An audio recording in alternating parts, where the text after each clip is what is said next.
Golf was working up at Sirius as well. Oh, but he's not. But he's not at Mad Dog, is he? No. He was just at Sirius at Bleacher Report. Jamie and Stephen A. are on Mad Dog Radio. You told me Jamie had his own show. That's Yeah. That's the thing. That's they the what you call them? The tokens. They the tokens over there. And, see, here's Mad Dog. where you and I are gonna do.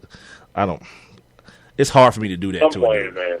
I'm playing. I mean, if you're not, you're not. I don't care. Like those ain't my boys. They not my buddies. No, I'm just saying. I mean, that after he made that statement, you know, they then started searching for African American talent. And I think Golf was one of the guys that they reached out to as well, right?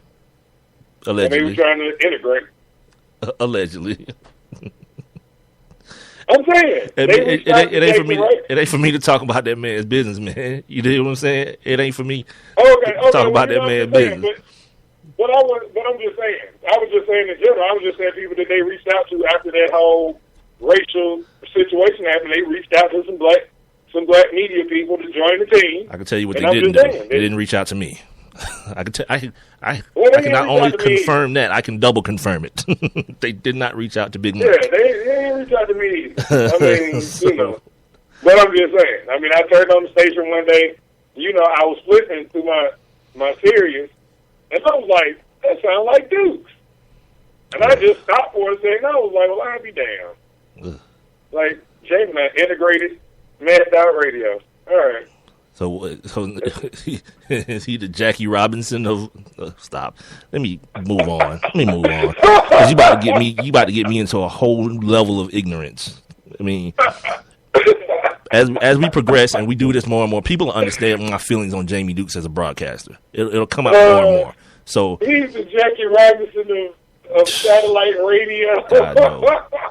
God no! Please don't let that be a thing.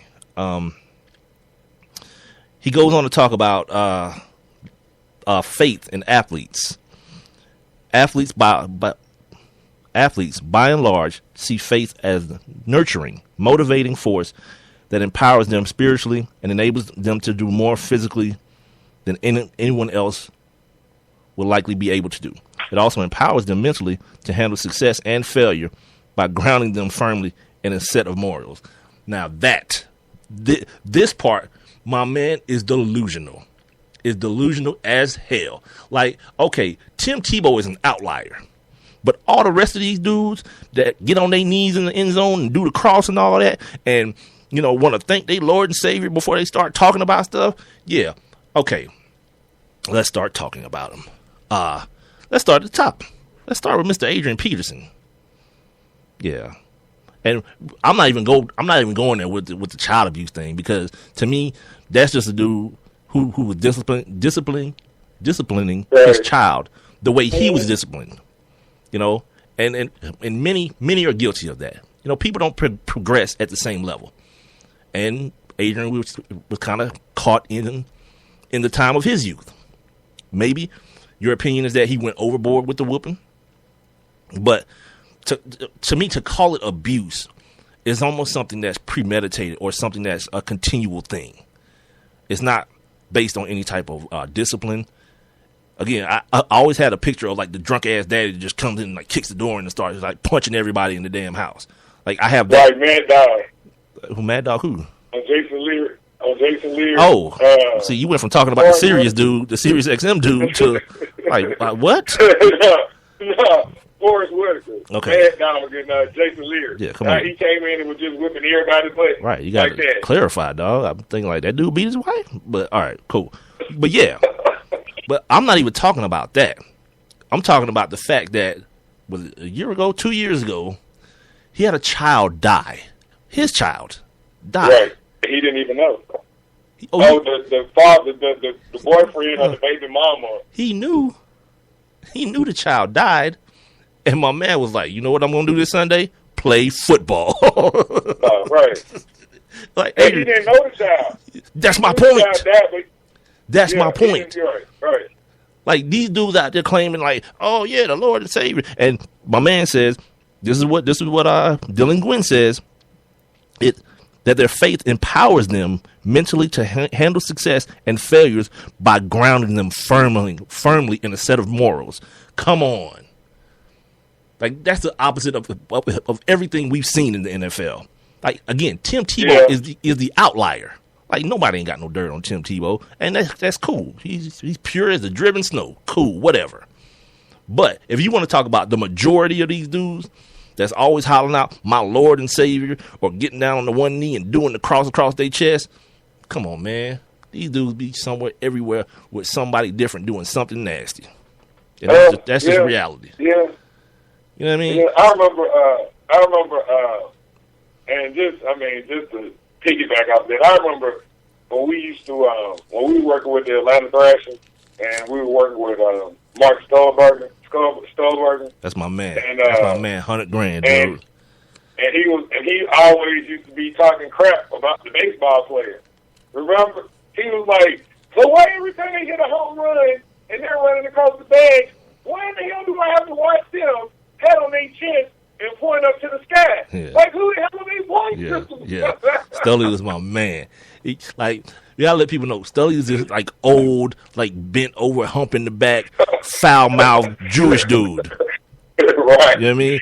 Foul mouth. And I love Stully so much because we were able to just talk like men talk. I remember one time after you left, we were doing the post game show, and for the hockey game, and one of the announcers, either Odgers or somebody that was on the air, said was talking about a particular player, and he said he's the first African American to do blah blah blah blah blah, whatever. And a caller called in and said, "Yeah, that dude is French Canadian. He's not African or American." And I was like, exactly. That's why that terminology is stupid, because it denotes a race. But here's the real deal, and I always give people this example. Charlize Theron is from South America, from South Africa, excuse me. Africa, yeah. And she's an American citizen. That white broad is more African American than I am. So there's that. You know what I'm saying? Yeah. So Stully was like, "See, that's what the hell I'm talking about. Mike, what do I call you?" I was like, "Stully, I'm a black dude, man." "I know, but some people get offended." Well, they're idiots. That's why they're offended, because they're idiots. Like, I'm just a normal, everyday black dude. That's what it is. You know what I mean? Like, I was like, we cool. You can call whatever you call me is cool. You know what I mean? I don't care. Hey, that's, you know, like, for real, like, that dude, first, I mean, he taught me a lot. But, hey, man, that old dude would not back down, man. Nah. Hey, there's been times that dude had just fired off at me. And I'm saying, like, dude, I could kill you right now. Like, dude, man, I could really hurt you, old man. Yeah. You know, but that dude would not back down, man. Oh, that's feisty New York that's Jewish a good dude. Like, every now and then, a good dude. Every now and then I just reach out to him, like on Father's Day or whatever. I send him a happy Father's Day text, man. See how you doing. He out in Houston with his old lady now, man. You know, his old lady she's like high up in UPS. She's like the executive or whatever. So they moved her there to start a new branch or whatever it was, to head up a new department or something. And yeah, he moved out. He's got like a sugar mama. Yeah. Oh yeah, but I remember he had a young son. Like, his son was like in high school, 7 or 8. No, his son was in high school or junior high or something. He was in high school. Yeah. Oh, okay. Yeah. Yeah, but I remember like studying was old, like, but yeah, you guys, man, old man shit, making them. You know, Rob, you posed a question that I'm glad you did. I'm glad in reading this, you heard exactly what I was getting at. Like, we get omitted. You know, I say we, I mean anyone. Like, for those of you who don't know, like the term, well, okay, nice to meet you too. A lot of times the term that has been used with me about what I do and how I do it is urban sports talk radio. You know, they tag anything black with urban, so they don't have to say black. They can just say urban and put it in its own little corner. Now, you may not know, there is no such thing as urban sports talk radio or urban sports talk. It's just sports talk. It's categorized as sports talk. But for whatever reason, I've been told, Mike, see, the thing is, your style's a little bit too urban. And I don't know what to do about that. Because if I'm not me, I'm not nobody. Well, the thing that people don't understand, bro, just many white folks live in the urban areas as it is black folks.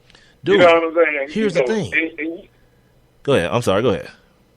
You know what I'm saying? So, I mean, it's one of those things, dude, where, and I swear for God, Mike, that I have not been able to find that happy median where I could just make folks 100% happy. Because it's like, doing the updates, when, I was doing updates on 2 different radio stations, it's like, on the talk station, they just want me just to get straight report the sports, like, just straight, just fall in line with the news. You know what I'm saying? But then I go across the hall to the music station, and it's like, okay, I just want you to be you. And then when I start really being me, even on the urban station, it's like, whoa, like, hey, you need to, you just being too black right now. Like, what, okay, so I just have not been able to find that me. Just period. I've given up. I don't even look for it. I've given up. You know what I mean? And because again, I can only me is all I have.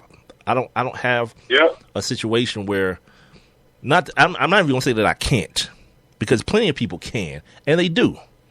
I'm gonna be honest with everyone listening to this. I'm not willing. I'm not willing to do it because I don't feel as though what I do and the way I do it is wrong. It may make people uncomfortable, and this is what I want to challenge you guys to do. There's a book right behind me. It's called The Tanning of America. And for my people who don't want to read, guess what else has happened? VH1 actually did. Audio book. No, not an audio book. No, VH1 actually put it on TV. They put the documentary. They did documentary style on TV.